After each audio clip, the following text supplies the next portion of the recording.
It was a few years ago, back when I lived with my dad and stepmom on a secluded property, far from the bustling city life. We had moved out there to escape the noise, the crowds, and to find some peace in the solitude of nature. The house was nestled on a small hill, surrounded by dense woods on three sides, and a winding dirt road that led out to the main highway. Our closest neighbor was about a mile away, so the nights were incredibly quiet. You could hear the crickets chirping, the wind rustling through the leaves, and occasionally the distant howl of a coyote.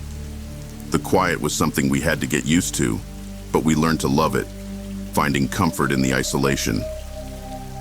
Shortly after moving in, we decided to get a few animals to make the place feel more like a home. A couple of goats, a few chickens, and a pair of dogs to keep the predators at bay. The dogs, Bear and Luna, were big and intimidating, and we felt safe with them around, knowing they would alert us to anything unusual. For the first few months, everything was perfect. We were settling into our new routine, enjoying the peace and tranquility that came with country living. Then, one evening in late fall, as the days were growing shorter and the nights colder, something happened that shattered our sense of security. It was just after sunset. My dad was out back, chopping wood for the fireplace, and I was inside washing up after dinner.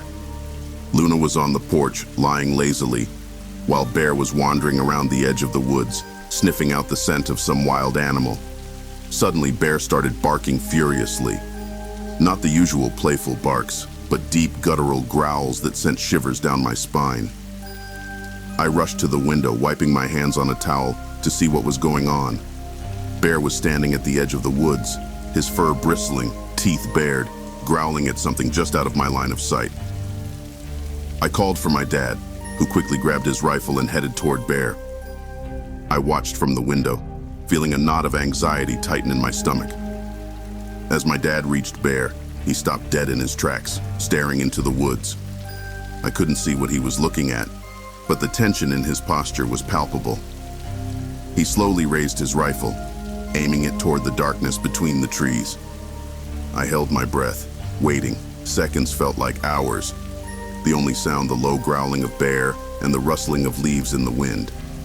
Then, without warning, my dad fired a shot into the woods. The sound echoed through the still evening air, startling Luna, who jumped up and started barking. Bear kept growling, his eyes fixed on something in the shadows. My dad lowered his rifle, still staring into the woods, and I could see him saying something, though I couldn't make out the words. Slowly, he backed away, calling Bear to follow. They returned to the house, and my dad's face was pale, his hands trembling as he set the rifle down. "What was it?" I asked, my voice shaking. "I'm not sure," he replied, glancing back toward the woods. "I thought I saw someone, a man. But when I fired, he just vanished into the trees. Could have been a trick of the light, but Bear saw something too." That night, we kept all the lights on, and Bear and Luna slept inside, growling at every creak of the house. None of us slept well, jumping at every sound, every gust of wind. A few nights later, I was in bed, drifting off to sleep when I heard a faint tapping on my window. My room was on the second floor, and the window overlooked the backyard facing the woods. The tapping was light, almost rhythmic, like someone gently knocking. I froze, my heart pounding in my chest. The tapping continued, growing a little louder, a little more insistent. I gathered the courage to peek out from under my blanket and glance at the window. What I saw made my blood run cold. There, pressed against the glass, was the faint outline of a hand. It was just barely visible, as if someone were standing right outside, their fingers splayed against the window pane. The hand moved slightly, and I could see the tips of the fingers tapping against the glass. I screamed, scrambling out of bed and running to my dad's room. He grabbed his rifle again and ran outside, Bear and Luna barking furiously. I stayed inside, too terrified to follow. My dad searched the yard, the woods, every corner of the property, but found nothing. No footprints, no sign that anyone had been there. After that night, the tapping happened almost every evening, always at the same time, always just as I was about to fall asleep. I never saw the hand again, but the sound was unmistakable. My dad started sleeping with the rifle by his bed, and Bear and Luna became more agitated, barking at shadows, growling at the slightest noise. One evening, just before sunset, we decided to put up some security cameras around the house. As we were setting up the last camera, Bear started growling, his eyes fixed on the woods. We all turned to look, and there, just at the edge of the trees, was a figure. It was hard to make out any details, but it looked like a man, standing perfectly still, watching us.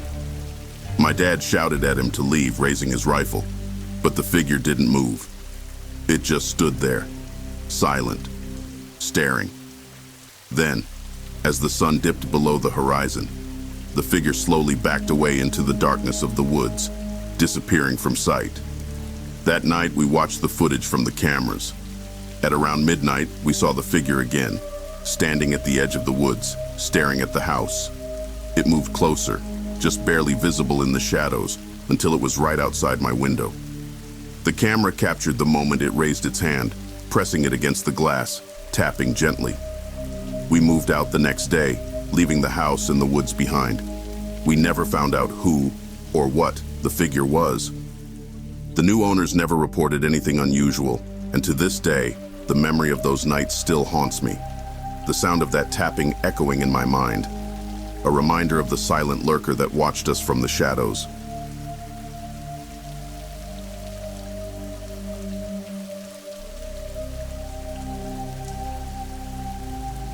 A couple of years ago, my family moved to a small, remote village in New England.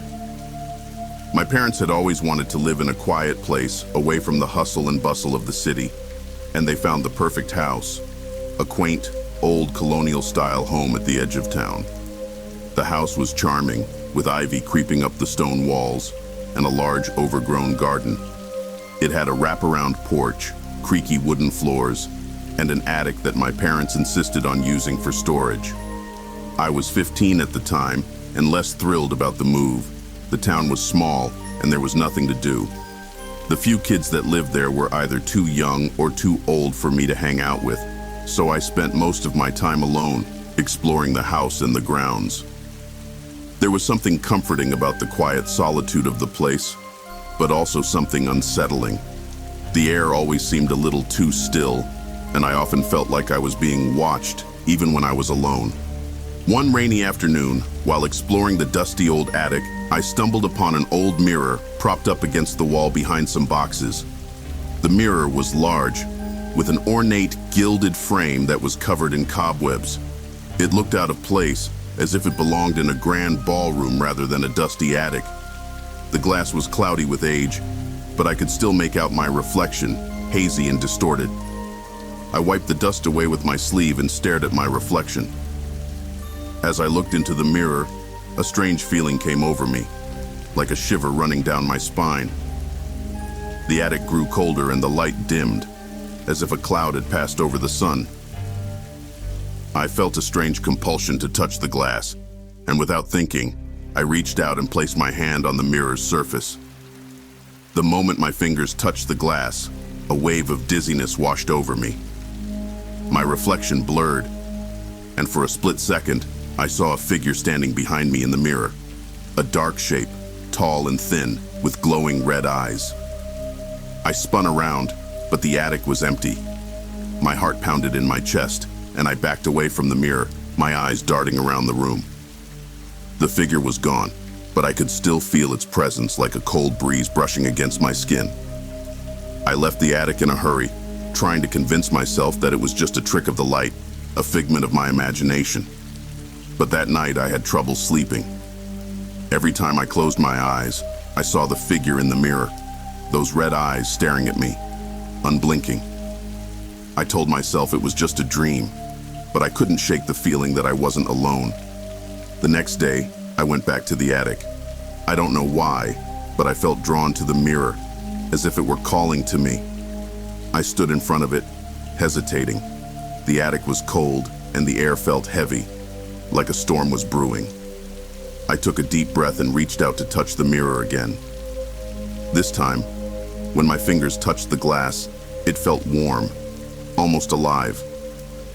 My reflection blurred, and I saw the figure again, clearer this time. It was a woman, her face pale and gaunt, with long dark hair hanging down over her shoulders.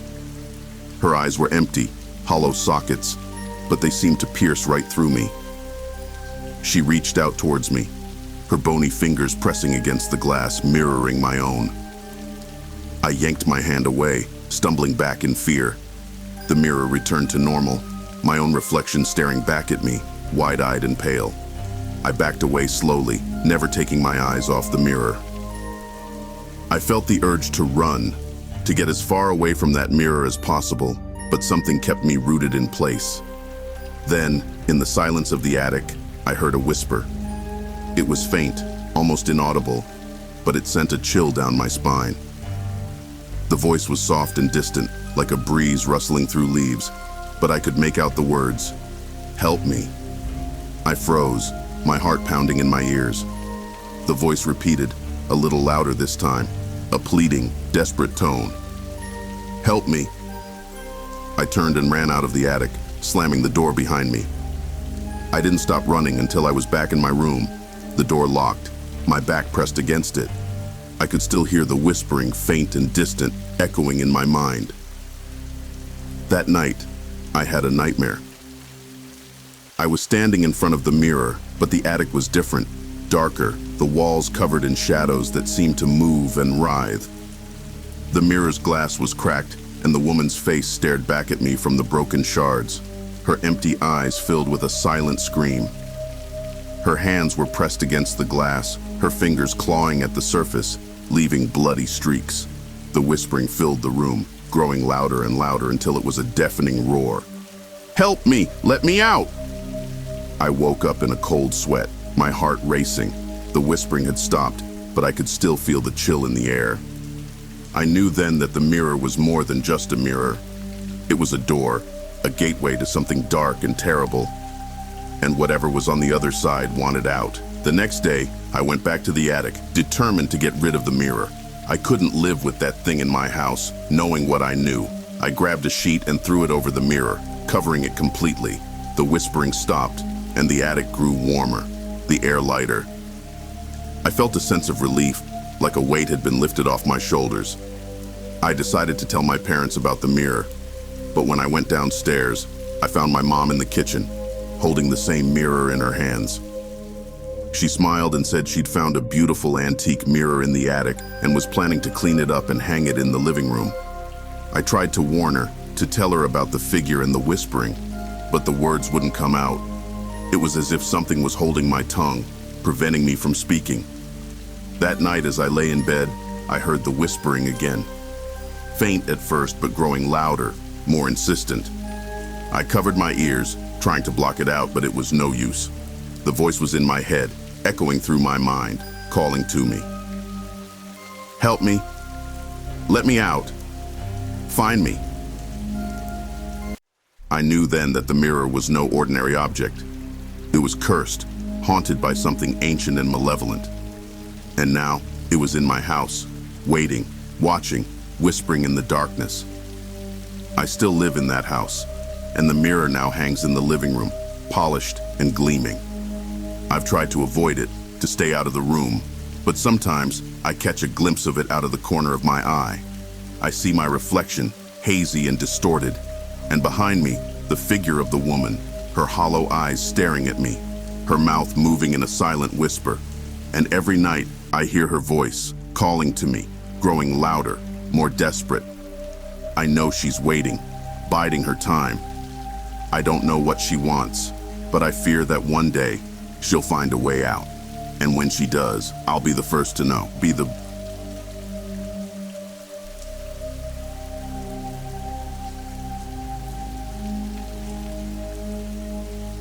About 3 years ago, I found myself at a crossroads.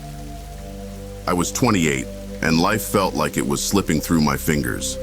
My job in the city was monotonous, my relationships were stagnant, and my bank account was as dry as my social life. I needed a change, a break from the gray concrete and noise of everyday life. So, on a whim, I decided to get away, to completely disconnect from everything.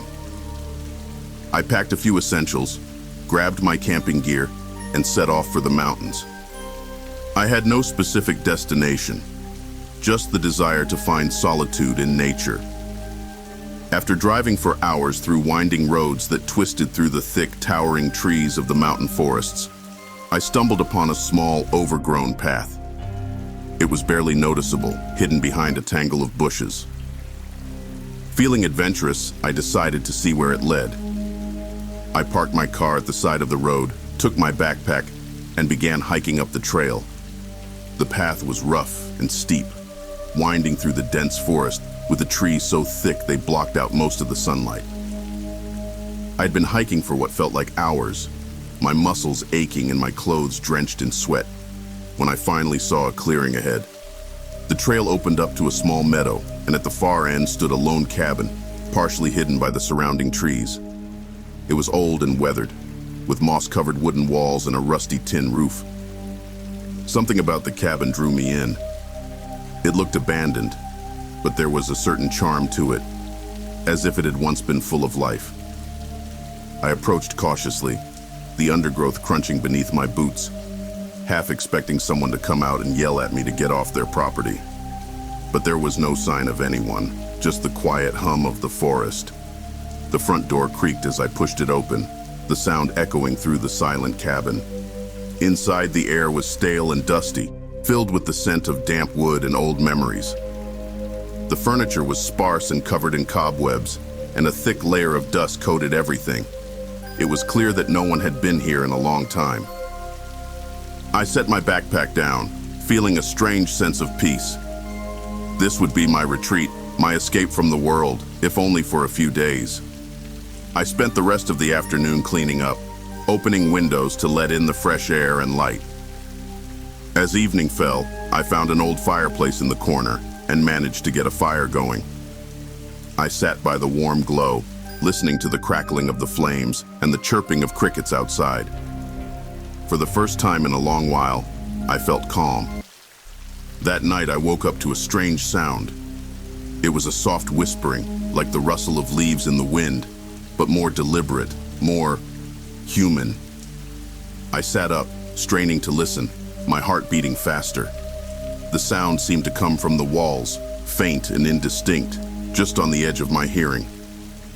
I told myself it was nothing, just the creaking of an old cabin settling in the night, and tried to go back to sleep. The next day passed uneventfully, and I managed to convince myself that I had imagined the whispering.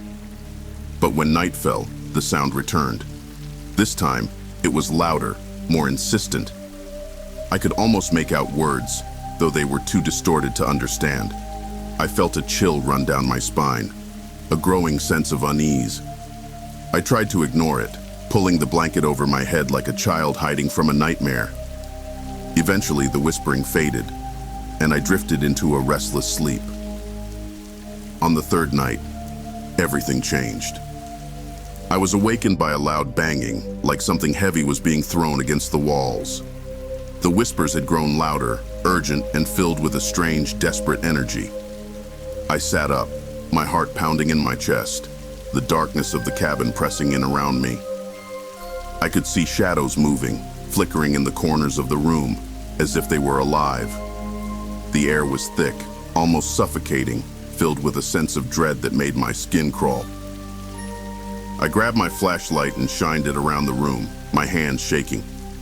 The light caught something on the far wall, and I froze. There, etched into the wood, were strange symbols, markings that hadn't been there before. They looked ancient, like something out of an old, forgotten language, carved deep into the wood. My mind raced, trying to make sense of what I was seeing, but nothing made sense. The banging grew louder, more frantic, and the whispers rose to a fever pitch. I couldn't stay in the cabin any longer. I grabbed my things and bolted out the door, not caring where I was going, just needing to get away. The night was dark, the forest around me a maze of shadows and twisting branches. I ran, stumbling over roots and rocks, the whispers following me, echoing in my ears. It was as if the very forest was alive, watching me, pursuing me. After what felt like hours, I saw a faint light through the trees, I pushed through the underbrush, emerging onto the road where I had left my car. I threw my bag into the back seat and fumbled for my keys, my hands shaking. As I started the engine, I glanced back at the forest, half expecting to see something staring back at me. But there was nothing, just the dark, silent trees. I sped down the mountain, not stopping until I was miles away, the cabin and its whispers a fading memory. To this day, I don't know what I experienced in that cabin. Whether it was some strange, ancient force, or just my mind playing tricks on me, I can't say. But sometimes, late at night, when the world is quiet and still, I hear whispers, faint and distant, like the rustle of leaves in the wind. And I remember the cabin in the woods.